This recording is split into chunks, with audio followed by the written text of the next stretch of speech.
Carlos, bueno, sé que eres doctor en económicas, que eres profesor, que estás y has estado en política, pues primero con Manuela, ahora con Podemos en el Ministerio de Asuntos Sociales. A ver, vamos a tocar varios temas. Sí. Si te parece, empezamos por la tesis que vas a publicar sobre la deuda de la banca, o uno de los temas que tocas en la tesis es la deuda de la banca. Bueno, o sea, la tesis ya la defendí, la presenté y bueno, pues tuve un sobresaliente en la misma, con lo cual, bueno, pues no dejó de ser interesante para el tribunal que la evaluaba, y dado que mis acercamientos a la economía siempre han sido heterodoxos, pues bueno, pues lógicamente yo le doy mucho valor, y sobre todo porque ya la culminé pues con unos añitos ya, no como otros muchos doctores y doctoras que bueno, pues que continúan con los estudios de doctorado nada más terminar la carrera universitaria. Lo que defendí en esa tesis, y ahora publicaré en breve un libro que tiene que ver con eso, es sobre cómo funciona la banca, y en concreto un estudio de los 40 últimos años, que son muchos, de la banca en nuestro país, en el Estado español, ¿no? Y bueno, pues haciendo un spoiler, pues lo que llega a la conclusión de las más de 850 páginas de tesis doctoral, el libro será mucho más liviano en cuanto a extensión, pues es que la banca, sin la ayuda pública, no tiene la capacidad de sostenerse ni una semana, para decirlo en lenguaje que todo el mundo entienda. Es un negocio, un tipo de negocio muy peculiar, no es similar a otros que no son financieros, y requiere del auxilio público todos y cada uno de los días. Y sin embargo, de un auxilio público que la gente no es consciente de ese auxilio. Pero no hay banca pública. Eso es. Sin el auxilio de todos y todas, la banca no aguantaría. Pero, sin embargo, es algo que, además de desconocido, se ha intentado convertir como un elemento de proscritos. O sea, todo lo público espeluzna, produce como si fuera una aberración la participación del sector público del Estado en la economía. Y quienes tenemos un análisis de la economía marxista entendemos que solo la acción colectiva tiene la capacidad de transformación real de la sociedad para mejorar la vida de la gente. Claro, incluso para una gestión adecuada del capitalismo, adecuada me refiero desde el punto de vista de los intereses normales de quienes tienen o están en la posición de privilegio con respecto al resto, hasta para el capitalismo bien gestionado, hay determinados sectores que no pueden estar en manos del mercado, porque no hay competencia libre. La banca es uno de ellos.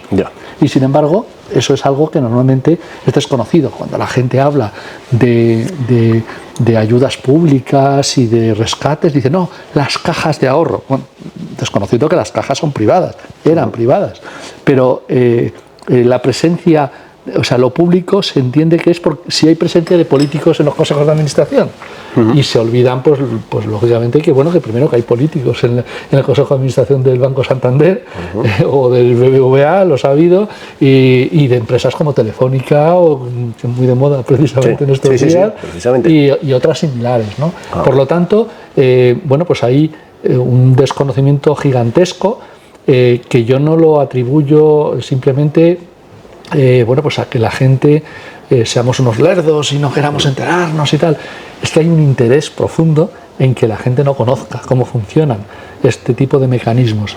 Y se usa un criterio que es letal para los seres humanos, y es pensar, bueno, esto es algo demasiado técnico para que la gente se entere. Eso es cosa de los economistas y que ya nosotros...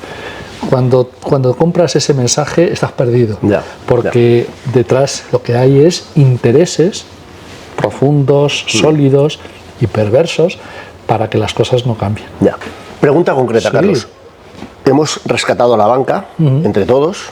¿Cuánto nos debe la banca? Bueno, depende de cuántos años queramos computar Claro, date cuenta, fíjate. Yo te estoy diciendo que las ayudas públicas son continuas. Hoy hay ayudas públicas. ¿A cualquier empresa grande? No, ahora te hablo del sector bancario. Sí. A otras empresas y sectores también. O sea, hay sectores con más ayudas que otras, pero el sector que se lleva la palma, el sector que precisa ayudas de manera más cuantiosa, de manera continua, es la banca. Dirá la gente, eso dirás Caja Madrid, pero no Santander. No, mira, Santander y Caja Madrid, mira. Los depósitos, los ahorros que tenemos en los bancos, pocos o muchos, hasta 100.000 euros por titular, están avalados por el Estado. La mayoría de la gente no lo sabe, pero sí tiene la conciencia de que si le va mal al banco, él va a tener garantizados, protegidos, 100.000 euros. Y sabe que es el Estado, pero no sabe muy bien qué compromiso supone eso. Fijaros, eso es un aval, supone un aval en el momento actual de más de 870.000 millones de euros. 870, o sea, claro, son entiéndeme, tus 100.000, no me caben los ceros, aquí no me caben, 100.000, no sé cómo es eso. 870, para que la gente se haga una idea, 870.000 millones de euros vendría a ser pues aproximadamente un 75% del PIB, de lo que se produce en el país. Es decir, eso no figura en la deuda. Cuando hablamos de la deuda pública y tal, eso no figura, porque es lo que se llama un compromiso contingente. ¿A que sabes, César, lo que es un aval? Sí. Un aval es un elemento que es financiero y que, aunque haya gente que piense que no existe, es una carga que se puede convertir en real, si se dan una serie de circunstancias.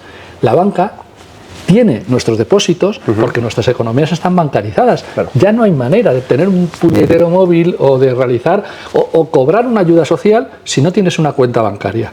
Y donde tienes poco, mucho o muchísimo.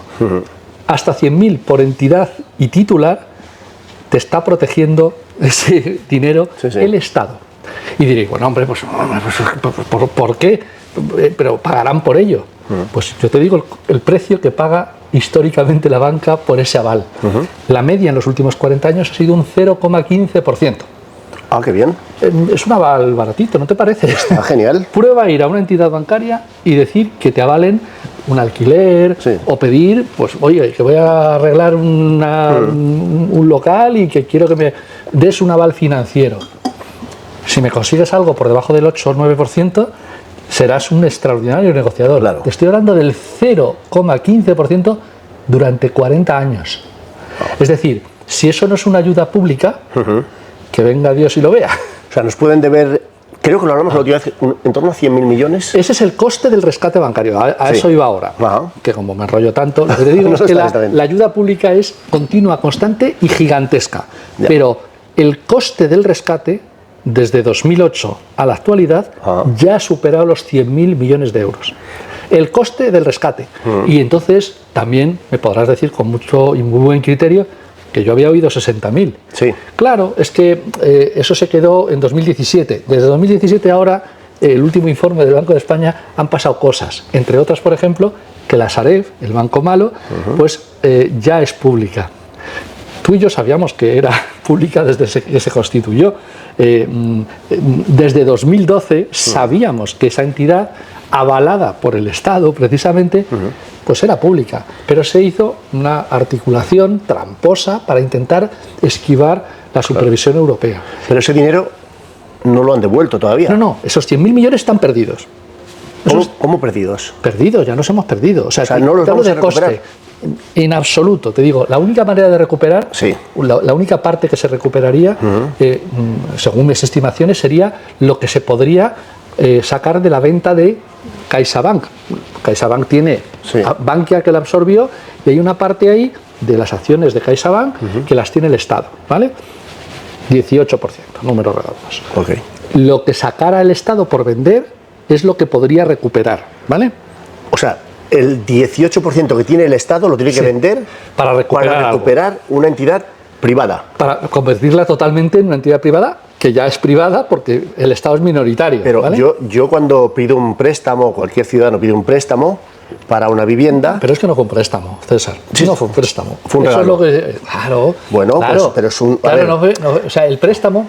Es un rescate. Es el que pidió, claro, es un rescate como si hubieran dicho, esto es un regalo, y le ponemos un lazo y todo el mundo pues aplaudimos, vale, un regalo, pero es un rescate.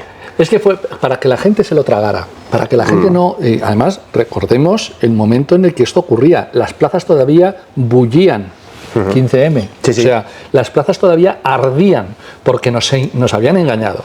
Bueno, pues en ese momento era mucho mejor para, en este caso, pues para el ministro, bueno, el presidente del gobierno, Rajoy, o para el ministro Montoro decir, bueno, pues esto estamos hablando de un rescate, no, estamos hablando de un préstamo que nos lo van a devolver todo. Eso y tal. dijeron, que se iba a devolver. Mintieron. Pero sí, nosotros, el Estado está devolviendo su dinero, el dinero que nos dejó Europa para eso. Sí, ¿vale? pero, es decir, los bancos todos tienen un patrimonio. ¿No pueden devolverlo en especie? Vamos a ver, para eso tendría que haber voluntad política. Si tú fueras el presidente del gobierno, no tengo ninguna duda de que conseguirías que hubiera una justicia relacionada con el rescate bancario. Actualmente la culpa es de Pedro Sánchez, por definirlo de alguna manera. Bueno, él se niega a que devuelvan... Evidentemente, el sector financiero lo que hizo fue pactar unas condiciones extraordinarias para aprovecharse de esa situación. Entonces, rápidamente alguien puede decir, a ver, que el rescate solamente fue para las entidades bancarias controladas por políticos, las cajas de ahorro. Repito, cajas de ahorro eran privadas. Pero cuidado, el rescate fue para todos. Claro. Y se beneficiaron todos. Porque, entre otras cosas, la gestión, por ejemplo, de Sareb, del Banco Malo, permitió que no se hundieran los precios de la vivienda, pues de los pisos que tenía el BBVA, el Santander, el Sabadell. Todo ese tipo de situaciones les han beneficiado enormemente. ¿Lo han devuelto? No. ¿Lo van a devolver? No, no lo van a devolver. Esté el gobierno que esté. Bueno, vamos a ver. Ojalá hubiera una mayoría suficientemente potente en el Parlamento para... pero vamos, es evidente que el Partido Socialista más bien lo que ha hecho ha sido tapar las responsabilidades de quien fue el mayor responsable de este rescate, que fue el Partido Popular. Pero el Partido Socialista no está muy interesado en hablar de esto. Entre otras cosas, también porque es verdad que hubo situaciones en ese principio de la crisis bancaria que son atribuibles a Zapatero, que ahora tiene muy buena prensa, pero yo hay cosas que no olvido, le agradezco. Te puedo contar algunas. Claro, pero bueno, evidentemente, claro, pues ese tipo de situaciones, se gestaron entonces, las remató para darle una gran inyección económica a la banca, el Partido Popular, pero se gestaron también con el Partido Socialista a efectos de supervisión. Fíjate, ahora la gente tendrá idea de que la banca está sólida. Lo que hemos contribuido es hacer un oligopolio todavía con menos actores, o sea, más problemático todavía, y con actores más gordos, más grandes.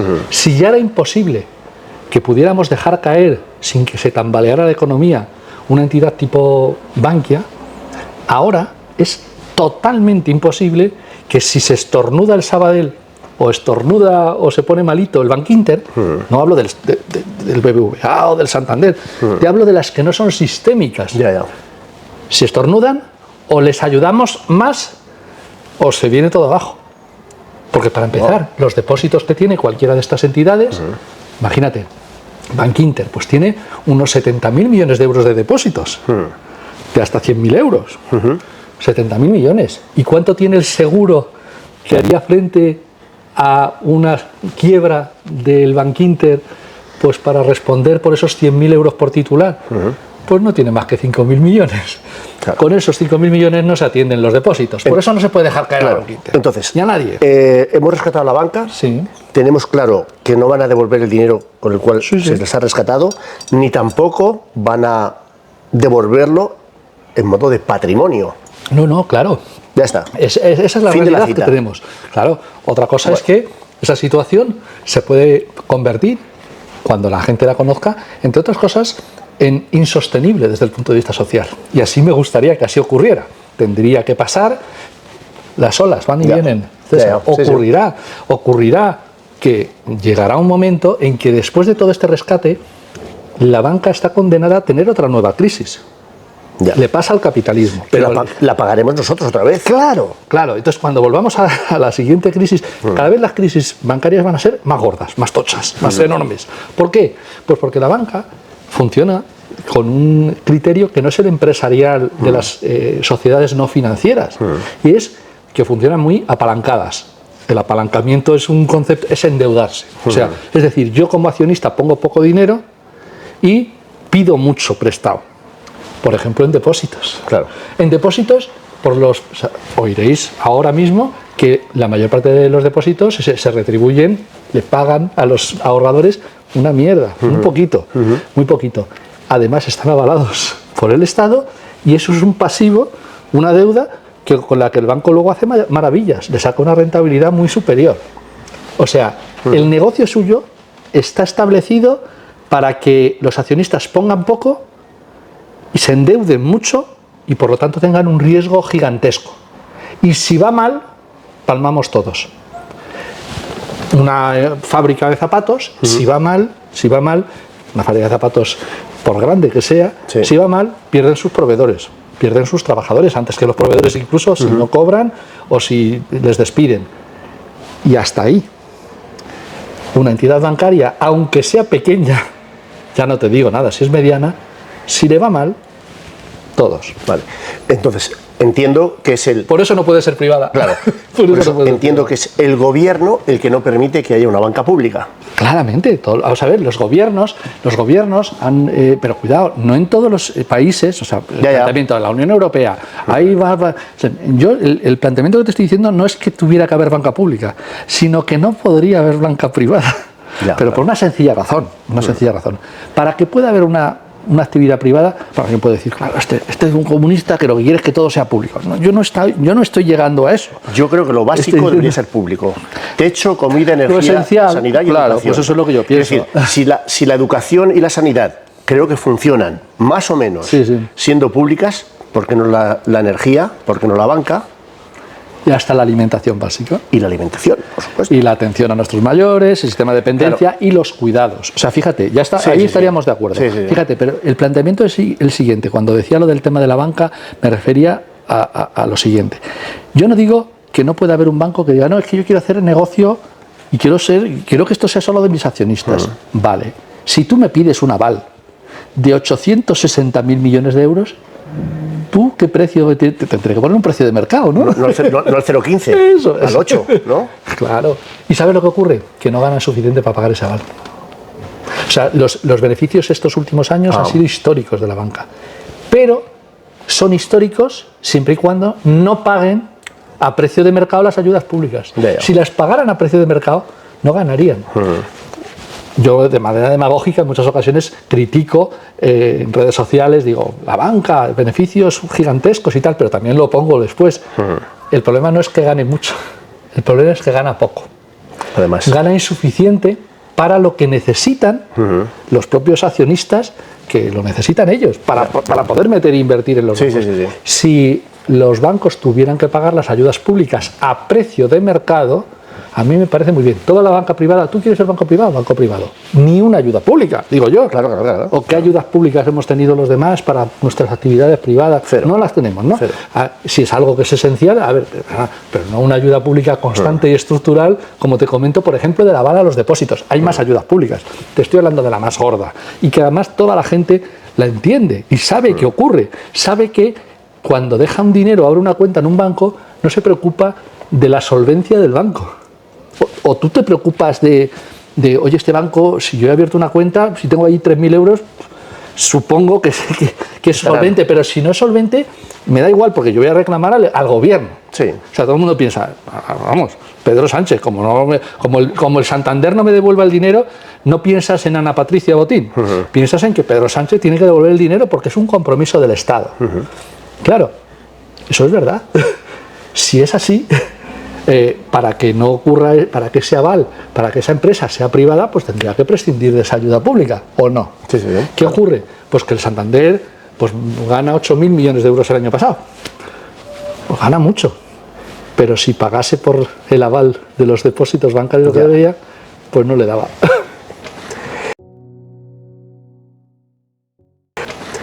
Vamos a los sueldos. Sí. ¿Tienes hijos? Tengo 2 hijas. ¿Tu pareja? 2 hijas. ¿Cuánto cuesta mantener una familia? A ver, yo creo que los valores en los que hay que moverse para hablar del mantenimiento depende de las necesidades también que nos creamos. Lo básico. Te digo, claro, ese es el tema. Entonces, Ese es el apellido fundamental. Mira, yo vivo en un barrio de Madrid, en Aluche, un barrio obrero. Es verdad que los barrios obreros en Madrid han evolucionado de muy diferente manera y no cuesta lo mismo vivir en mi barrio que vivir en el centro de Madrid o en barrios especialmente aristocráticos, ¿no? Entonces, claro, no es lo mismo, aunque ahora mismo incluso los alquileres están por las nubes y demás, llevar a tu familia cuando la tienes de críos a una escuela pública que llevarla a una escuela privada. No es lo mismo, bueno, pues determinados compromisos que cada uno se puede hacer.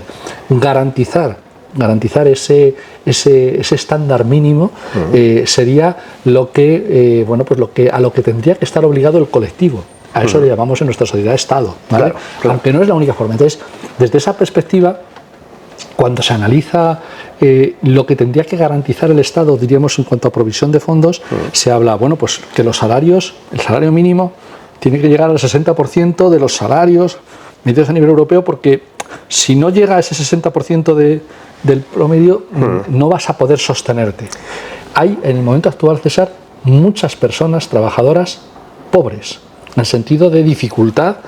La mayoría. Claro. La mayoría. Bueno, estamos hablando de que con salarios medios, que en muchos casos el salario medio está más por encima, pero los salarios más habituales, que al final sería, pues estaría en torno a los 16.000, 17.000 euros. Dependiendo de los sitios, pues esos 16.000, 17.000 euros pueden ser absolutamente insuficientes. En Madrid no llega, es decir, claro. En Madrid un alquiler en Aluche, para una familia de 4 miembros necesitas 1.000 euros. Al menos. Un alquiler. Menos, una hipoteca, ni te cuento. Sí. Come, viste, sale un poco. Es decir, con 2 sueldos normales... Es como se puede funcionar, claro. No llega. Claro. Entonces ese elemento diríamos, de la acción colectiva para modificar las condiciones que den lugar a eso, yo creo que debe ser siempre el objetivo fundamental de cualquier administración pública y de cualquier gobierno que se precie. Ese debe ser el objetivo. Que todas las personas, todas, las más vulnerables y las no vulnerables, tengan la capacidad de poder acceder a todos esos servicios esenciales. Que servicios esenciales no solamente, una dieta mínima básica, no es solo eso. En la situación actual, si no tienes acceso a datos, por ejemplo, la complicación para un ser humano es gigantesca. Lo que hablábamos antes, en una economía como actual, bancarizada, una ayuda social. Si no tienes posibilidad de abrir una cuenta en un banco, dices, bueno, hombre, ¿cómo no vas a poder abrir? Hay muchas personas que viven con nosotros, vecinos y vecinas, que no tienen papeles, que están en situación administrativa irregular por decisión política, que hay ahora una ILP en el Congreso de regularización ya, o sea, que podemos pensar, bueno, a ver, yo ese problema no lo tengo. Es que hay muchas personas en nuestro país que lo tienen, muchas como 1 millón. O sea, es que siempre pregunto a los políticos, a cualquiera, tú, a Pedro Sánchez, quien sea, dígame usted, ¿cuánto necesita una familia de 4 personas en este caso para vivir dignamente? Dígamelo usted, ¿cuánto es? Entonces lo que digo es... Pavel, pues con 3.000 euros al mes llegaría, bueno, viva usted con eso, claro. Y me lo cuenta. Entonces, a ver qué tal. El tema es, imagínate que estableciéramos que, que como mínimo, pues tiene que haber 1.300, 1.400 o 1.500 euros. ¿Qué tiene que hacer el Estado y los diferentes niveles de la Administración? Proveer de una manera u otra los mecanismos que permitan que todas las personas vivan con dignidad y puedan acceder a eso. ¿Qué ocurre? Que hay determinados elementos que pueden tener que ver con lo que uno recibe por su trabajo. ¿Cómo puede intervenir una administración pública ahí? Pues con mecanismos como salario mínimo, como actuaciones en temas. Pero tenemos un salario mínimo de mierda, con perdón. Salario mínimo de mierda. Debe ser más elevado. Y ¿Quién se niega a subir el salario mínimo? Evidentemente, pues ¿quién pierde con la subida del salario mínimo? Pues el sector empresarial. En este caso no es el bancario tiene salarios mínimos más elevados. Pero el sector empresarial, que tiene lógicamente una parte del pastel en márgenes, en beneficios empresariales, pues defiende, entiéndeme la expresión, legítimamente defiende, ellos defienden los suyos. Defienden los suyos. ¿Qué tiene que hacer, en mi opinión, el Estado que es parte, y en la estructura y el funcionamiento del capitalismo es parte, normalmente parte que lo que hace es ayudar a esos empresarios? Lo que hay que hacer es convertirse en parte que ayude a la mayoría social para decir, mira, tus márgenes los tienes que reducir porque te voy a cobrar más impuestos, porque hay que hacer posible el que se produzca una situación de provisión de servicios esenciales, porque una parte de nuestros servicios esenciales los podemos obtener vía salario y hay otros que los obtenemos vía gasto público, o sea, salario indirecto. O sea, es el gobierno para el que claro, el gobierno se niega a subir los salarios, por definirlo de alguna manera clara para el que nos escuche bueno, y nos a vea. ver, quien se niega realmente son los empresarios, Ya, yo he dicho, pero el gobierno puede obligar a hacer un salario mínimo. Un gobierno tiene la capacidad de, bueno, pues lo que tiene es el BOE. Con el BOE se pueden hacer maravillas. Pero luego también hay una situación, cuidado que yo no soy un iluso, tú puedes tener el gobierno y estar lejano de tener el poder, ¿vale? ¿Tú crees que en el momento actual tiene el gobierno Pedro Sánchez? Es una obviedad, firma. Tiene el gobierno, ahora en funciones, ¿no? Sí. ¿Tiene el gobierno, en el caso del consumo, mi coordinador Alberto Garzón, o en el caso de derechos sociales, mi compañera Yone Belarra? Claro, el gobierno. El poder es otra cosa. El poder es otra cosa, porque si hay empresarios, si hay poderes económicos, mediáticos o judiciales que tienen capacidad incluso superior a la tuya para hacerte mover en un sentido o en otro, con eso no estoy quitando responsabilidad a los gobiernos. Claro. O sea, yo he formado parte de algo más reducido que el gobierno de España, que es el gobierno municipal de Madrid, me refiero con responsabilidades de gobierno, y yo tenía la llave de la caja, entendedme. Pero el poder lo tenían otros. De hecho, cuando fue necesario me cortaron la cabeza. Si hubiera tenido el poder no me la había cortado, ya te digo yo que no, ¿vale? Por lo tanto, ese tipo de elemento no es por llevarte la contraria en la simplificación esa, pero yo entiendo que esa simplificación no es bueno hacerla. ¿Por qué? Porque claro que hay gobierno, pero hay más cosas además del gobierno. Y en una sociedad como el Estado español, que ha tenido enormes dificultades para implementar avances en políticas públicas, enormes dificultades, pues primero hay que ser conscientes de los avances, porque claro, hasta ahora hemos hablado de enormes brechas y situaciones en las que todavía no se ha conseguido llegar, ni muchísimo menos a lo que haría falta, pero también ser conscientes de que los avances producidos han sido a costa de sangre, sudor y lágrimas, y de destrozo que ha ganado las elecciones un partido que lo que decía y sigue diciendo, aunque no de manera tan clara, pero esa es su política, que lo que hay que hacer es rebajar las pensiones. Es que esa es claro, las pensiones como si el planteamiento es que la mayor parte de las pensiones están en torno a 1.000 euros. O sea, quiere decir que no pensemos... Sí, y las residencias públicas están por encima de los 1.500. Claro. O sea, imagínate cómo puedes... Dices, no, pues te tienes que buscar la vida, es vender tu patrimonio con una hipoteca inversa que te da un banco y ala, a correr. Hombre, pues ese tipo de cosas lo que nos revela realmente es que ya ese partido ha ganado las elecciones, el partido que además lleva en el programa electoral una cosa que espero que el 26 de septiembre pues se pegue un batacazo y no salga, pero lleva una cosa que no lo describe así, pero es lo que la gente comúnmente conoce como la mochila austriaca, que básicamente es abaratar el despido en nuestro país, como si el despido fuera caro en nuestro país.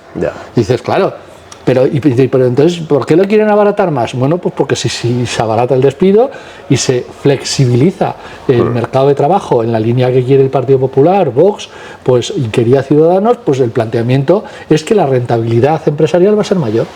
Y ellos están legítimamente buscando su mayor rentabilidad, pero eso es letal, te digo, es letal para las personas trabajadoras de nuestro país, pero también te digo, es letal para ellos. Mira en el corto plazo, el capitalismo es lo que tiene, es miope en el sentido de que su problema es la cuenta de resultados y además no la cuenta de resultados dentro de 10 años, es su cuenta de resultados de este año y del que viene como mucho. Lo que está claro es que España ahora mismo es un país de viejos y posiblemente toda Europa. Quiero decir, no se tienen hijos. ¿Por qué? Porque no se pueden mantener. Porque un hijo pues claro. O sea, pero ¿quién va a pagar las pensiones? Tú y yo no vamos a cobrar pensiones de jubilación, ¿eh? Sí. ¿Sí la vamos a cobrar? Totalmente seguro. Sí. Pero totalmente seguro.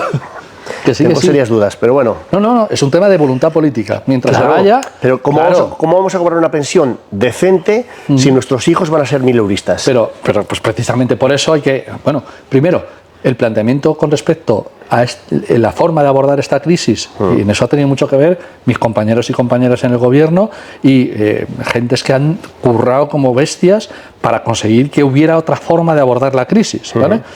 Ha sido diametralmente opuesta que la de 2008 en adelante, diametralmente opuesta. Y de hecho, en breve se va a ver que incluso desde el punto de vista de análisis macroeconómico, el resultado ha sido todavía mejor del que aparenta ser. ¿Vale? El PIB ha estado mal calculado, está mal calculado. En el momento actual ha subido más de lo que ha subido.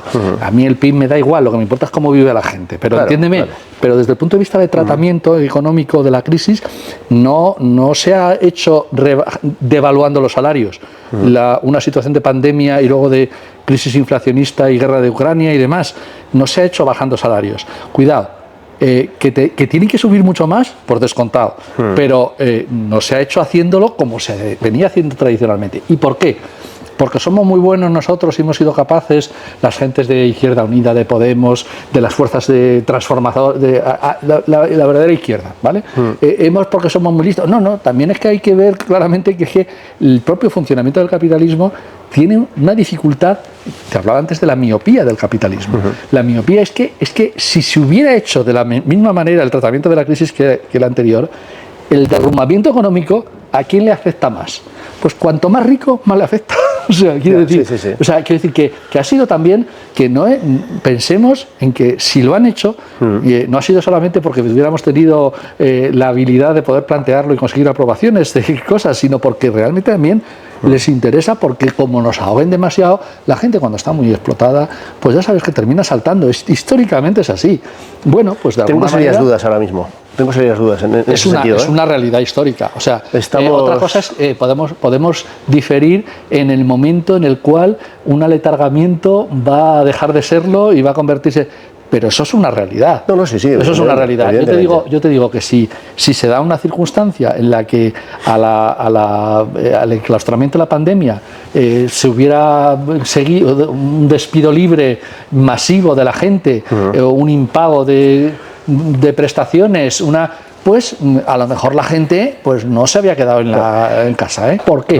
Bueno, pues entre otras cosas porque el planteamiento de la acción colectiva ha sido denigrado.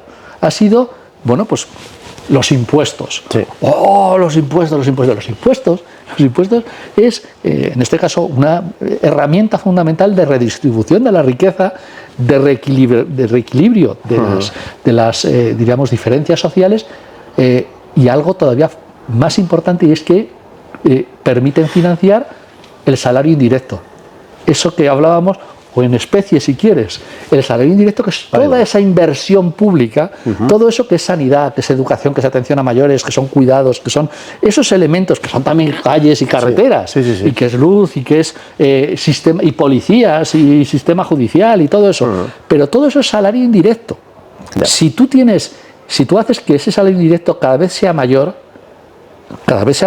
en sentido amplio y profundo del término, hay elementos, desde el punto de vista de salario directo, que se convierten en menos esenciales. Cuidado, no estoy diciendo que por eso se fuera a bajar el salario directo. Vamos, no estoy diciendo eso.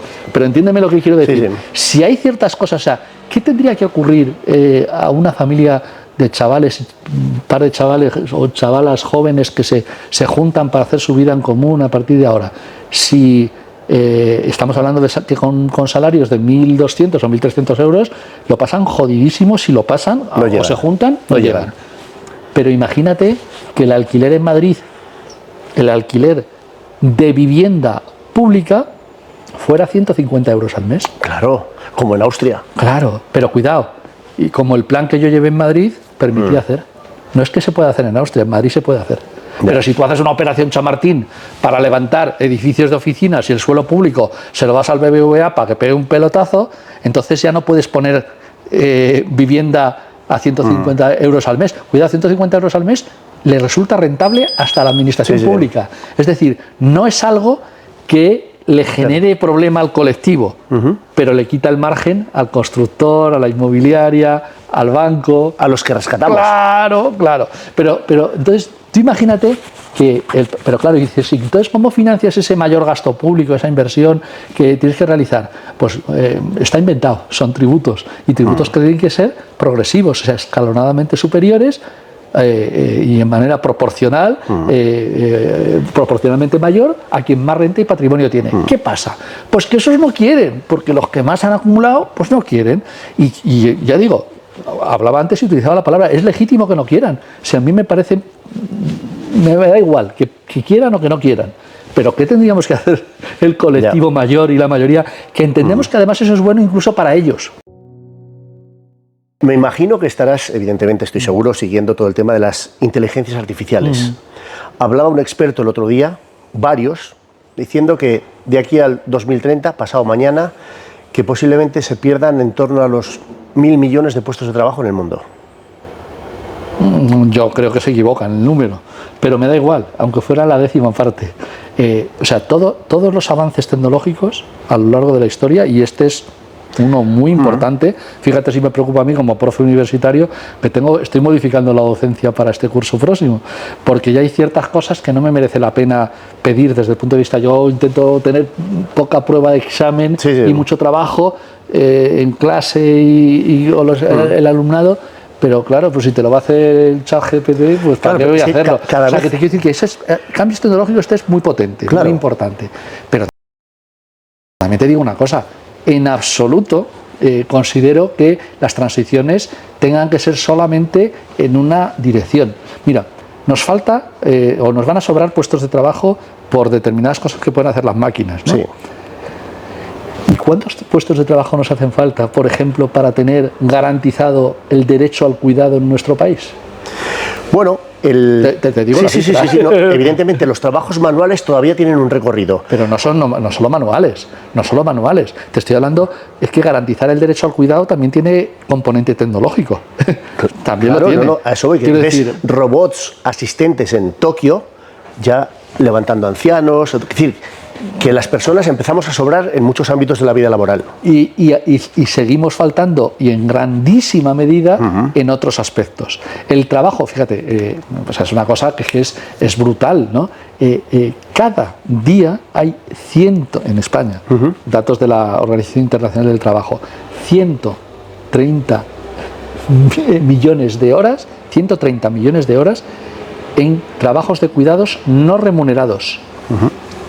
No sé, se dice pronto, ¿eh? Sí, estamos hablando de que sí, nos pueden y nos van a sobrar puestos de trabajo en determinados sectores. Seguramente mucha de la gente que está ahora mismo estudiando pues la enseñanza secundaria o el bachillerato o la formación profesional, para que nos entendamos, los ciclos de grado formativo, pues están estudiando a lo mejor disciplinas que casi, no digo que no vayan a existir, pero que van a mutar sensiblemente en 10 años. Cuando tú decías, en 2030, perfecto. Y dices, eso es un problema. Bueno, es un problema, depende de cómo se aborde.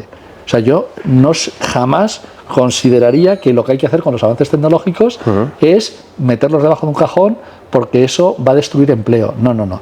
Eso destruirá empleo si el criterio para la creación de empleo es el de la persona más rica del lugar. Si es tu criterio, es el mío, te puedo asegurar que no. Claro. Mira, claro, es que la tecnología a mí me salva la vida. No, pero pero y a otra mucha gente. Yo estoy totalmente a favor de todas las nuevas. Lo que digo es que toda esa tecnología, dices, hace desaparecer puestos de trabajo. Y yo lo que te digo es que hay carencias gigantescas en el momento actual, gigantescas, que tienen que ver también con la ampliación. Mira, el que las nuevas tecnologías, por ejemplo, en la enseñanza se incrementen. Mira, yo doy clase en la universidad, en la Complutense de Madrid en Económicas, y doy clase yo soy una especie de privilegiado desde el punto de vista de la docencia porque doy a alumnado de máster. O sea, diríamos, los que ya han terminado los grados universitarios. Es decir, la gente ya que se ha pegado unas buenas palizas para sacar su titulación y que necesita más para poder integrarse en lo profesional y tal, pero ya, digamos, que tienen muchas ganas de ir, ¿no? Y pagan mucho por ir.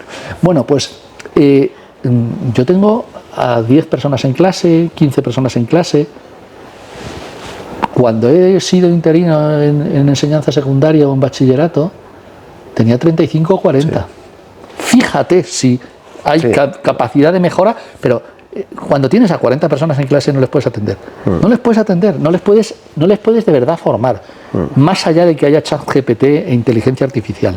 Te estoy poniendo un ejemplo y hay enormes casos, cuando te hablaba del derecho al cuidado en sentido amplio, más allá de robots que levanten personas o que puedan incluso dar conversación, que ya lo hacen, que también que lo pueden hacer, hay otros elementos que requieren los seres humanos y que no están satisfechos, en este caso, por la administración pública. Vayamos al tema de la renta básica. Es decir, a mucha gente le suena, vamos a mantener a vagos. Hay un conflicto con eso, yo creo que en cómo se plantean los medios de comunicación, porque esta es mi teoría, yo no creo que haya gente vaga, hay gente desmotivada, hay gente en el lugar equivocado. Si tú a una persona le permites que se dé el lujo de poder dedicarse a aquello que le gusta, como es mi caso y el tuyo, como dice un amigo, no tiene mi jefe cojones a ponerme tanto trabajo como yo me pongo a mí mismo. Yo trabajo 24/7 y me lo paso como Dios. Me dicen, ¿trabajas? Digo, creo que no. Y hago muchas cosas, sí, pero me gustan. Ahora, ponme ahí de camarero, ponme como cuando trabajaba mi padre a abrir zanjas y a hacer cimientos a pico y pala. Pues te va a parecer mucho, aunque sea poco. Digo, no, eso no me gusta. Hay gente que le gusta, pero insisto, con una renta básica uno creo que se puede permitir el lujo de poder elegir y no vivir en el sufrimiento constante, ¿no? que ese es uno de los grandes problemas de la sociedad actual a nivel mundial. Entonces, quiero saber tu opinión al respecto. Para empezar, el respeto enorme a toda la gente que ha trabajado de manera profunda el tema de la renta básica. Y le empiezo por ahí porque sabes que hay conflicto.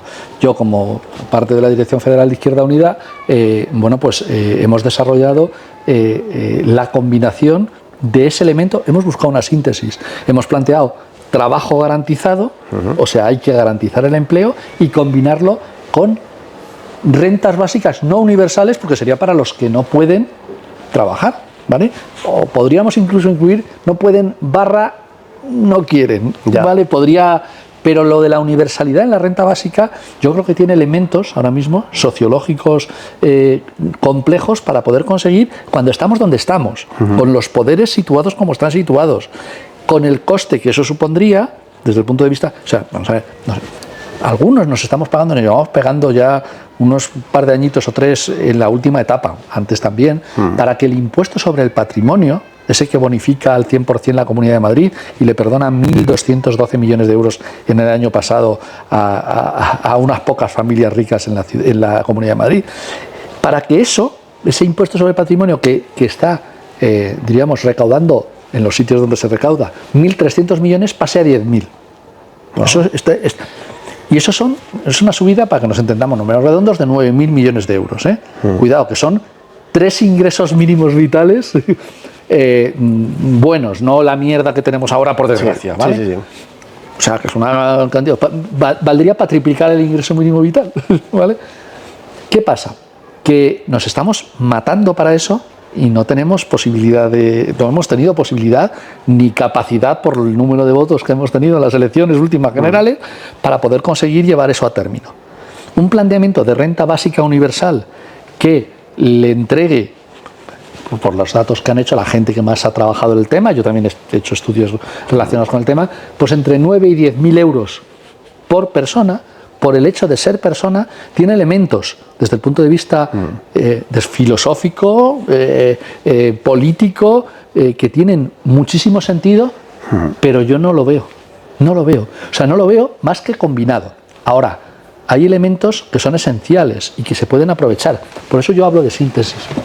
Y yo creo que es difícil encontrar, a lo mejor en ocasiones, la posibilidad de tener debates que no estén limitados por el tiempo con las personas que más defienden la renta básica, pero mi planteamiento siempre ha sido que no tenemos condiciones en el momento actual, sobre todo políticas, no digo de económicas, para poder conseguir una renta básica universal incondicionada para la totalidad de la población, pero sí para la que está en una situación determinada, pero incondicionada de verdad.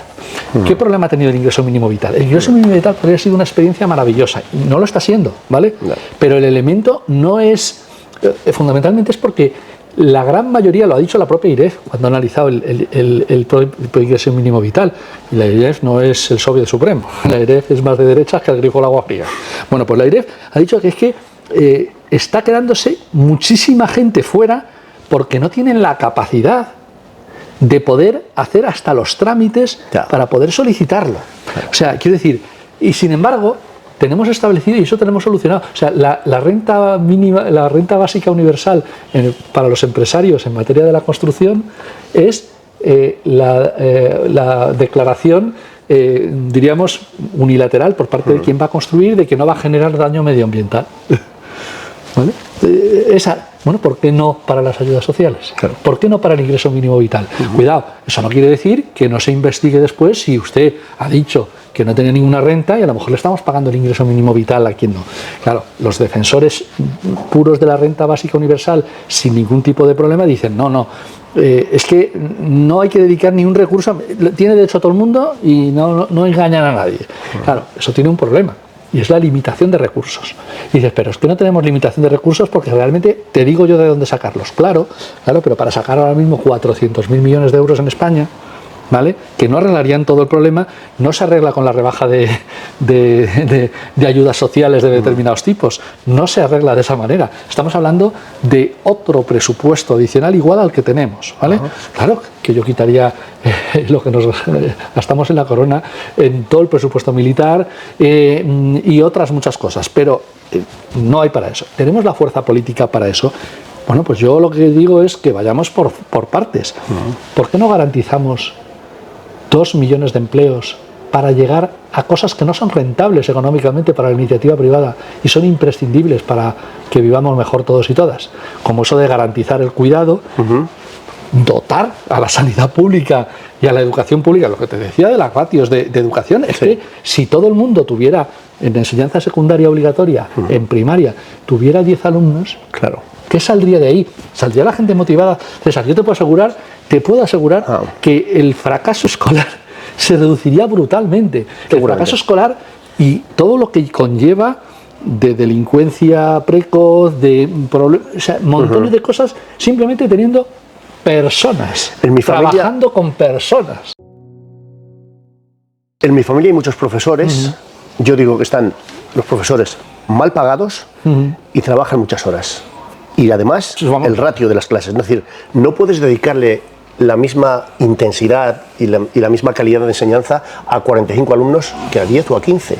Claro, evidentemente. O sea, lo que te hablo es que ese tipo de elementos, claro, con ese tipo de elementos, digamos, de dotar esos elementos esenciales públicos, ya digo, no solo educación y sanidad, la atención a mayores, lo que tú decías de las residencias. O sea, ¿cómo puede ser que tratemos a las personas que han dado su vida durante muchos años, pues para lo que sea, lo que cada uno haya hecho? ¿Sabes los sueldos de las residencias?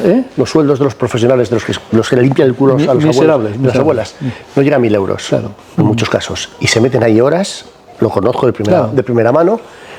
Dices, ¿por qué no, en este caso, el presidente del gobierno, la ministro de turno, mete mano ahí? Pues te digo, o sea, todos esos servicios no deberían estar jamás vinculados a la obtención de beneficio lucro privado. Ya. Porque si tú lo que haces es, o sea, te lo pones hasta a la persona con mejores intenciones y moralmente más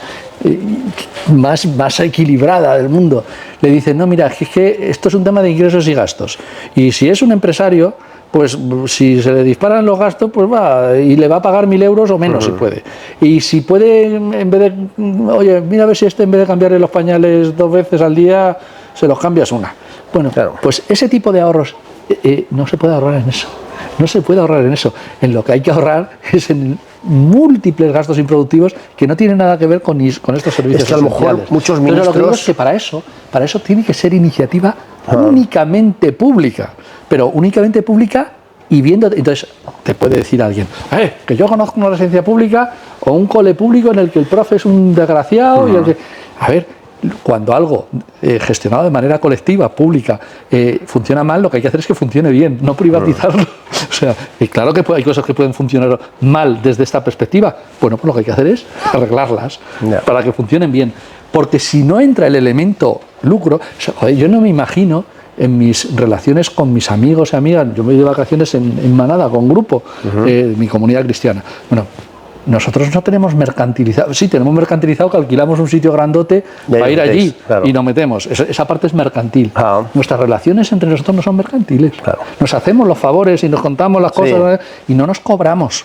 Claro. No nos cobramos. Claro. Ese tipo de cosas, claro, bueno, pues entiéndeme la digresión. El planteamiento es que no puede ser que para cuidar a nuestros mayores o para cuidar a nuestros críos y a nuestras crías, el planteamiento sea que tiene que haber alguien que saque un beneficio empresarial. Claro. ¿Por qué? Pues porque ahí ya lo perviertes todo. Lo perviertes todo hasta el punto de que si no tuviéramos experiencia de lo que pasa con eso, pues todavía podríamos pensar, vamos a probar. Claro. Es que ya hemos probado para eso. Pero es que en este caso, ¿no? En los 4 años de, casi 5, ¿no? De gobierno que ha habido de izquierdas, o sea, ¿tanto se tarda en subirle los sueldos a las trabajadoras y trabajadores de las residencias? Pero ¿por ley? No, o sea, yo te digo ¿Se puede hacer de un día para otro? Sí, vamos a ver, ministro. Porque yo te he dicho que no es un tema de la subida solo del salario mínimo, ¿vale? Es un elemento que yo te he hablado de la gestión directa de la residencia. Además. Claro, además, pero es que... claro, o sea, hacerlas públicas, de verdad públicas, y pagar bien a los trabajadores. Claro, entonces, no se ha hecho en 4 años y da tiempo a hacerlo, ¿eh? Claro. No te digo, vamos, estamos hablando de algo, de una reforma profundísima, porque tiene que ver con la esencia. Mira, o sea, no es casual que las residencias, por ejemplo, o gran parte de la asistencia social esté externalizada, que es un eufemismo de privatizada. Subcontratas. No es casual. No es casual. ¿Por qué? Bueno, pues eso tiene que ver también con una reconversión de los grandes capitales en determinados momentos que pierden, diríamos, otros nichos de posible obtención de rentabilidad y se trasladan a prestar servicios públicos. El ejemplo que suele poner la gente, de manera un poco simplona, porque no lo hace solo él, Florentino Pérez y ACS. ACS era una constructora, diríamos, y se pasa a ser algo que sí, que construye, pero que también es concesionaria en escuelas infantiles y lo mismo. ¿Qué hacen? Vampirizan, obtienen rentabilidad de la prestación de un servicio público y obtienen de ahí la rentabilidad. ¿Qué ocurre? Que ese planteamiento, para eso hace falta tiempo y sobre todo hace falta mayorías que no tenemos. O el BOE, ¿no? Bueno, pero el BOE, y te hablaba antes del gobierno y el poder. O sea, claro, porque yo recuperé algunas empresas que habían sido privatizadas en mis tiempos en el Ayuntamiento de Madrid. Ajá. Cuando me metí con lo más gordo, con la M30, te dieron. Bueno, yo no sé por qué me mataron, me decapitaron políticamente, porque yo me metí con muchos enemigos a la vez. Pero uno de los motivos también era que entraba en ese tipo de dinámica. Si tú atacas la obtención de rentabilidad por grandes corporaciones que se están lucrando del presupuesto público, donde luego van a trabajar por una prestación, ministros, presidentes, presidentas, claro. Hay luego lealtades cruzadas, todo ese tipo de elementos. O sea, puede haber muchos motivos por los cuales eso haya pasado, pueden ser muy vulgares y muy simples, o pueden ser más complejas, pero en cualquier caso todo eso existe. Entonces, a mí, que teniendo, en el caso de mi gente, hemos tenido 35 diputados y diputadas de 350, ¿vale? Había algunos más en alguna fuerza más pequeña en la izquierda transformadora que estarían de acuerdo con nuestras posiciones. En cualquier caso, la mayoría parlamentaria no quiere eso que tú y yo estábamos diciendo. No quiere eso. Entonces hay que ser, yo no lo digo en plan ni fatalista, ni decir, ¿hay una mayoría de izquierdas en la Cámara ahora recientemente constituida? No hay una mayoría de izquierdas, ni siquiera progresista. Hay una mayoría de derechas. Lo que ocurre es que hay fuerzas nacionalistas o independentistas que tenemos en común cosas que podemos hacer un gobierno de progreso, pero no hay una mayoría de izquierdas. Pero es que en la anterior legislatura tampoco había una mayoría de izquierdas, porque considerar, por ejemplo, que el Partido Socialista es de izquierdas, pues es ir demasiado allá. Con eso no lo estoy diciendo en plan fatalista. Lo que digo es que se pueden construir mayorías que de verdad quieran hacer que se dignifique de verdad la prestación de ese salario indirecto, que son esos servicios públicos. Se puede. Necesitamos primero tener mayorías parlamentarias, pero no solo. Mayorías parlamentarias es tener gobierno. Luego hay que tener poder. Y eso supone dar batallas. Y a lo mejor arriesgarse en determinados momentos, incluso teniendo el gobierno, a perderlas. Porque esa gente que no se presenta a las elecciones, y muchas veces, tiene mucho poder y te destruyen. Te destruyen hasta el punto, yo he estado encausado casi 5 años y medio por unas mentiras y una denuncia falsa del Partido Popular, ayudado por Villarejo, para arruinarme la vida y para anularme políticamente. Wow. Es decir, quiero decir que yo soy un afortunado porque yo he ganado. He ganado y encima me ha quedado demostrado que era una denuncia absolutamente falsa. Pero lo que te quiero decir es que ese tipo de elementos a mí no es para decir, uy, qué bien el gobierno. No. O sea, el gobierno ha hecho lo que podía hacer con el equilibrio de fuerzas que teníamos, y alguna cosa nos hemos dejado que incluso con este equilibrio de fuerzas podíamos haber hecho, alguna bien conoces, o sea, pero en esencia, ahora lo que no podemos pedir es que un gobierno con Pedro Sánchez y el PSOE y con la mayoría de la Cámara, como la teníamos, ya digo, con profunda idea de derecha, pues iba a hacer frente, por ejemplo, a una reforma fiscal profunda. Ya. Desde el primer minuto nos dijeron mañana, siempre había una excusa. Y al final, pues llegaron las elecciones y no ha habido una reforma fiscal. Uy, pero habéis conseguido un par de impuestos temporales e insuficientes. Que yo me felicito del avance, porque mejor recaudar 5.000 millones más que no recaudarlos. Pero no es lo que queremos.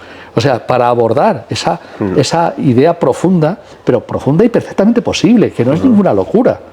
Al contrario, que beneficiaría a, bueno, pues si para reproducir el propio capitalismo tiene que haber condiciones básicas. Hablábamos antes de que la chavalería tiene hijos cada vez más tarde cuando los tienen, y eso dificulta la propia reproducción del sistema, a efectos incluso de la contribución a las pensiones y a muchas más cosas. A muchas más cosas. Por lo tanto, no le tendría que interesar más que incluso a los comunistas, a los empresarios, que hubiera condiciones, claro. Dice, sí, pero pagarlas vosotros. Es lo que tú decías, el cortoplacismo. No puede ser, claro, o sea, de la tarta yo no doy nada para eso. Hombre, pues no, entonces tiene que haber un gobierno, fuerte, que diga, mira, para que haya reproducción, en el capitalismo, para que haya reproducción, te voy a quitar aquí este trozo de la tarta. Y te lo voy a quitar. Bueno, lo que tú decías, y entonces, generar puestos de trabajo. No quiero que me lo quites. Pues claro. Es que eso te va a permitir que tú tengas luego obreros para poder producir y explotarlos en el ciclo siguiente. Mira, yo me encanta muchas veces soñar despierto, ¿no? Por ejemplo, el tema de la alimentación. El campo está absolutamente robotizado. Es decir, ahora mismo las naranjas que se puedan recolectar en Valencia, cuando sea la temporada, que no lo sé, las recolecta una máquina, las envasa una máquina, las transporta una máquina que no va a necesitar conductor dentro de poco, por toda esta de la autoconducción, la conducción automática, y las empaqueta en un supermercado y las coloca. Es decir, se podría... La alimentación es uno de los pilares básicos, evidentemente. Claro. Eso ya se podría hacer público, ¿vale? Y hacerlo mucho más barato. Y además, el productor en origen ganaría el precio que debe ganar por estar pendiente de sus campos, del riego, de lo que sea, ¿no? Todo eso creo que es factible. Claro, pero fíjate, César, hablas de un sector que es esencial también, pero por ir por partes, como diría Jack el Destripador, los elementos de los que anteriormente hemos hablado son todavía mucho más sencillos. Quiero decir, y no están conseguidos. Hablamos de educación, hablamos de sanidad, de atención a mayores y del derecho al cuidado. Y son muchísimo más sencillos desde el punto, no porque no tengan enorme complejidad, pero son más sencillos desde el punto de vista de que la comprensión de la gente. ¿Pero qué quieres tú? ¿Un economato público? ¿Qué quieres tú? A ver, no, es mucho más complejo, como tú comentabas, perfectamente posible, y lo que digo es, si no hacemos lo anterior, del otro, no digo que no haya que hablar, pero ¿a dónde vamos? O sea, si lo que todo el mundo tenía que entender es, pero no, o sea, vivimos una pandemia que si no hubiera habido actuación pública, nos hubiéramos ido a la mierda todos. Sí, claramente. A la mierda todos. Bueno, pues fíjate lo que ha tardado en olvidarse el mensaje. 0 se ha olvidado. O sea, 2 minutos ha tardado. Los mismos que aplaudían a los sanitarios, no les ha importado que haya recortes en sanidad, porque los ha habido. La atención, o sea, es que ha sido verdaderas barbaridades, una detrás de otra. Entonces, con eso no digo que no haya que hablar de ampliar el marco. Lo que digo es que tenemos un campo de juego importantísimo y perfectamente capaz, y desgraciadamente no tenemos mayoría parlamentaria para poder abordarlo. ¿Qué hacemos? ¿Lloramos? No. No. Construyamos las condiciones para que lo haya. Y entre otras cosas, para construir esas condiciones, la pedagogía, la explicación, la formación, la divulgación de ideas es algo fundamental. Porque las condiciones existiendo, llegará un momento en que terminen, o sea, el sentido común se termina imponiendo y las resistencias serán vencidas. Y entonces dices, bueno, pero es que, decías antes, las pensiones no las cobraremos. Yo te digo que sí. Primero porque financieramente es cierta, hemos hecho una reforma de las pensiones, una primera y una segunda, que tienen, perfectamente capacidad de hacer sostenible el sistema público de pensiones, pero no solo eso, sino que pues yo espero y deseo que no termine de haber mayorías, no ahora, sino en el futuro, que permitan dar la vuelta a todo eso. Y entonces, pues una de las cosas más positivas que yo vi, por ejemplo, en esta última periodo de ciclo electoral, es que hemos conseguido hegemonizar determinados mensajes. Ya ni Feijóo se atrevía a decir que había que bajar las pensiones.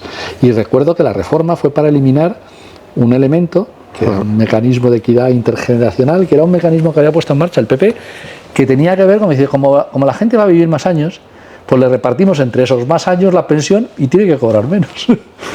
Era un recorte que, por ejemplo, a gentes de mi edad, a los de la cincuentena, nos suponía una rebaja del 28% cuando nos jubiláramos. Eso se ha anulado. Yo no solamente disfruto con los avances, que disfruto y mucho, también disfruto con evitar los retrocesos. Ya, pero y esa realidad, lo que digo es que ha demostrado su viabilidad. Tenemos la seguridad social, es que entre otras cosas se le estaban cargando cosas que no le corresponden a la seguridad social a la hora de ver la inviabilidad del sistema de pensiones.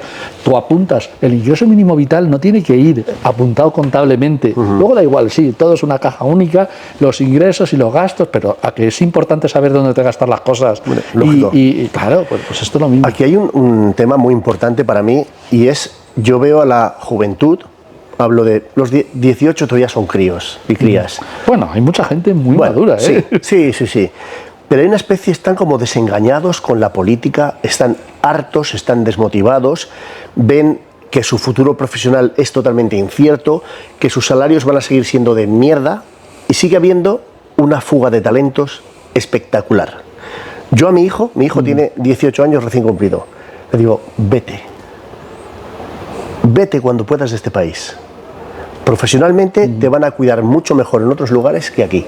Y luego ya vuelves como un alemán jubilado allá a Mallorca, que te sirvan las caipiriñas, un ingeniero en aeronáutica que se va a ser tu camarero, español.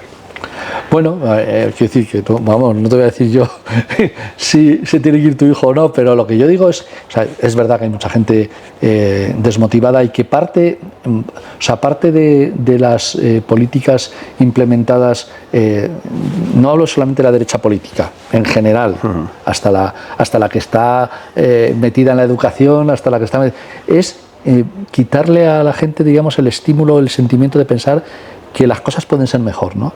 Entonces, por ejemplo, eso que hablábamos de las pensiones, se lo trasladan, la mayor parte de la gente joven piensa que no las va a cobrar, por lo tanto, ¿para qué va a contribuir, ¿no? Y ese tipo de cosas. Entonces, quitarle la esperanza a la gente, a mí me parece un delito gravísimo. Es verdad que hay condiciones que hacen pensar eso, César, eso es evidente. Pero también te digo una cosa que depende de nosotros. Cuando es una cosa que depende de nosotros, pues yo hay cosas que, las cosas que no dependen de mí, pues no tengo forma. Si yo me siento a ver un partido de baloncesto, me gusta el baloncesto, el otro día vi el partido de los chavales que perdieron y no pasaron. No depende de mí, porque no estoy allí. Si estuviera, soy bastante malo, sobre todo ahora que he perdido todavía muñeca, tampoco podría yo ganar el partido. Esto otro sí. Esto otro en cuanto a... Y hablo de la esperanza y las expectativas de transformar y cambiar. Desde el punto de vista económico, te aseguro que si tuviéramos gobierno y poder, no es un problema de mecanismos. Lo tenemos todo escrito. De verdad. Mira, la hiperactividad que mi equipo y yo tuvimos en el área de economía y acción del Ayuntamiento de Madrid, a algunos les parecía, pero bueno, si es que lo tenemos escrito. Dejarnos hacerlo y lo hacemos. Cuidado, luego pasan las cosas que pasan, o sea, te pueden poner todo tipo de obstáculos en el camino, pero no es un tema teórico, no es un tema de que no haya solución para que tu hijo no pueda desarrollar una carrera profesional de la que viva dignísimamente. No es que haya algo técnico que lo impida, no es un imponderable tipo, joder, que cae agua y yo cómo lo evito. Bueno, pues cae agua, tú no puedes evitar que caiga agua, pero puedes poner un techado para que no te mojes. El talento, ese es el Carlos, tema. Conservar el talento, sí, eso es posible. Claro, pero el talento a fecha de hoy y desde hace muchos años está infinitamente mejor pagado en otros países. Pero ¿y eso de qué depende? Mucho más. Mira, yo te digo en la parte que yo conozco de la universidad, ¿vale? Y que evidentemente en ámbitos científicos, en ámbitos, me da igual, de que cualquier disciplina, me da igual. O sea, la gente muchas veces piensa, no solamente la gente que estudia neurociencia o que estudia astronomía o que estudia todas las disciplinas, es especialmente, o sea, de una precariedad brutal. ¿Y eso cómo se arregla? Si es muy fácil, es poner recursos, es poner dinero. Hablábamos antes de necesidades desde el punto de vista de los salarios indirectos.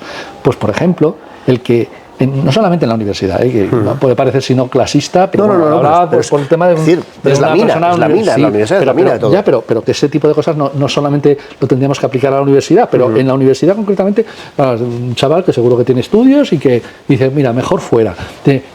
¿Por qué no hay una carrera profesional posible si lo que nos falta aquí para poder dignificar esas situaciones de predoctorado, doctorado y postdoctorado es dinero infinitamente inferior a lo que nos ha costado la plaza de esta persona desde que fue a la escuela infantil hasta ahora? O sea, la inversión que nos queda es la menor de las partes, no se hace. ¿Por qué? Bueno, pues porque ahí o sea, si tú le dejas la llave de la universidad al Banco Santander, si el Banco Santander ya tiene matemáticos, no necesita más.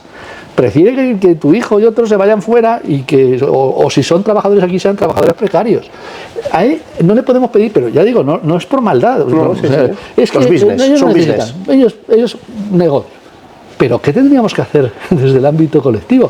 Pues tendríamos que decir, oye, es que nos interesa que estas carreras profesionales, ¿cómo puede ser que o sea, si yo me hubiera quedado después de terminar la licenciatura, que se llamaba así, en economía, y mi especialidad en internacional y en sector público y en economía monetaria y con todas esas especialidades, si yo me hubiera quedado en la facultad, pues yo hubiera estado durante 15 o 20 años pues con sueldos, lo cambio a euros porque todo esto ya pesetas, pues de 600 euros como mucho. 600 euros. ¿Sabes qué es lo que yo cobro por profesor universitario? 750. Tengo una jornada casi completa. Doctor en económicas, 750 euros. Sí. Claro, yo trabajo en otras cosas y tal, pero lo que te quiero decir es que eso es el esfuerzo. Y yo estoy en la universidad vocacionalmente. Pero si tú ofreces la carrera profesional a toda esa chavalería y le dices, pero mira, si es que lo que necesitamos es que investigues, lo que necesitamos es que produzcas, es que saques partido a todo lo que anteriormente has hecho, y para eso tienes que tener un salario digno, por supuesto unas obligaciones, pero un salario digno público. Porque digamos, la capacidad que tiene eso de multiplicar riqueza en sentido amplio a la economía de un país es gigantesca. Bueno, pues esa dignificación cuesta mucho menos de lo que ha costado la parte pública que aportamos para que mis hijas y el tuyo y otros muchos hayan estudiado determinadas disciplinas. ¿Por qué no se hace? Pues porque quien tiene la manija de las universidades no es gente que esté buscando ese interés general.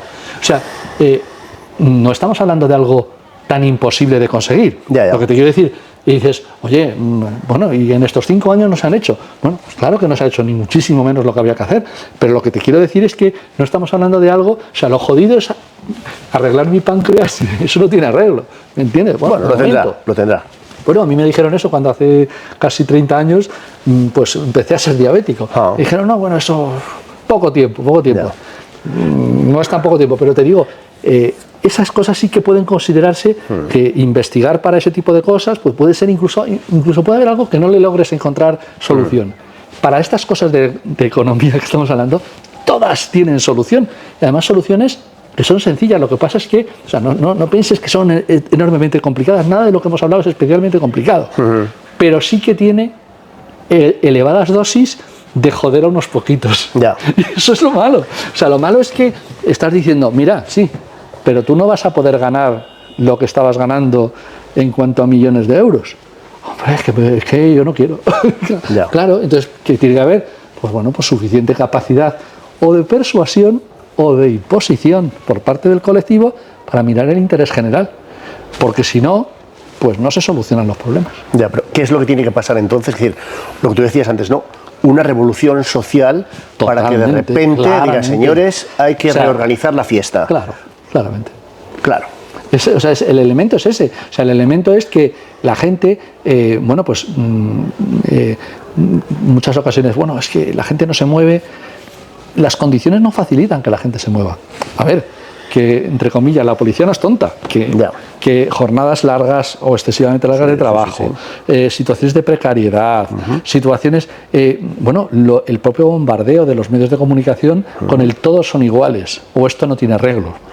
Ese tipo de cosas facilitan mucho el discurso dominante de, bueno, pues ustedes anímese, ¿vale? Pero lo que digo es que contra eso, bueno, pues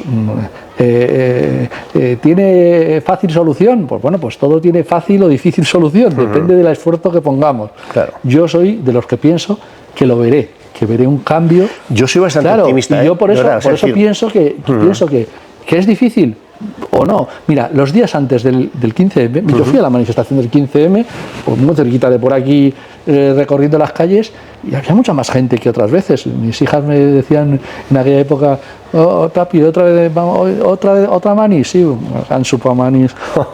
Pero ¿esta es de las de poca o de las de mucha gente? Preferimos de las de poca. Claro. Imagínate criar, cuanta menos gente, mejor. Yo digo, joder, pues esta manifestación. Pero cuando yo me fui de la manifestación, yo no me quedé al último momento, y además me iba con las crías, pero cuando empezaron los disturbios en Sol, yo no estaba en ese momento. Cuando yo me fui a la manifestación, no pensé que iba a haber luego un 15M, el 15M, pero sonaba. O sea, en las semanas antes había habido foros sociales en Madrid, había habido planteamientos, sonaba. La gente, y por mucho que pueda parecer, no se movilizó todo el mundo, las revoluciones no son de todo el mundo y es una minoría la que empuja para las transformaciones y cambios sociales. Y yo soy optimista, yo creo que mientras haya gente peleando y sembrando, pues habrá momento en el que recogeremos cosecha. Lo que ocurre es que las grandes decisiones las toman en un despacho 2 o 3 personas, seamos realistas. Te voy a poner un ejemplo muy concreto para que veas ¿qué me pasó a mí en este caso, no? Sabes, con mi movida con las renovables, al principio de la legislatura, el PP presenta una enmienda diciendo esto es una injusticia, bueno. Y hace poquito me encuentro a Juancho López de Uralde. Le digo, Juancho, esto es algo que nunca te pregunté. ¿Por qué votasteis en contra la enmienda si lo llevabais en el programa electoral? Y me dijo, porque Teresa Rivera me dijo, no me toques los cojones con lo de César Bea y las energías renovables. Esa decisión se tomó así en un pasillo y le dijo, esto ya, tema zanjado. Digo, claro, yo es que no voté a cobardes. Hay que enfrentarse. Y si no, a elecciones. Eso es lo que decir. Ahí hay un fallo grandísimo a la hora de enfrentarse al logro. Claro, pero que el tema es que el planteamiento, las batallas son continuas y todos los días, ¿vale? Tú comentas esa y te puedo comentar miles, lo sé, miles en la legislatura. Lo sé. Entonces, el tema es que, con eso no defiendo ni una posición ni la otra, pero no porque me ponga en el centro, sino tú me entiendes a lo que me... Lo que digo es que la capacidad que tiene, diríamos, una fuerza política minoritaria o un grupo social o una ONG es muy limitada. Pero ¿es votar? ¿Sí o no? No, o sea, porque para llegar a eso hace falta muchas cosas antes y tú también lo sabes. Lo que quiero decir es que la única manera de que puedas protegerte de decisiones tomadas por muy poquita gente es que las luchas se imbriquen, se unan y que al final el planteamiento no sea, no me toque los cojones con sino...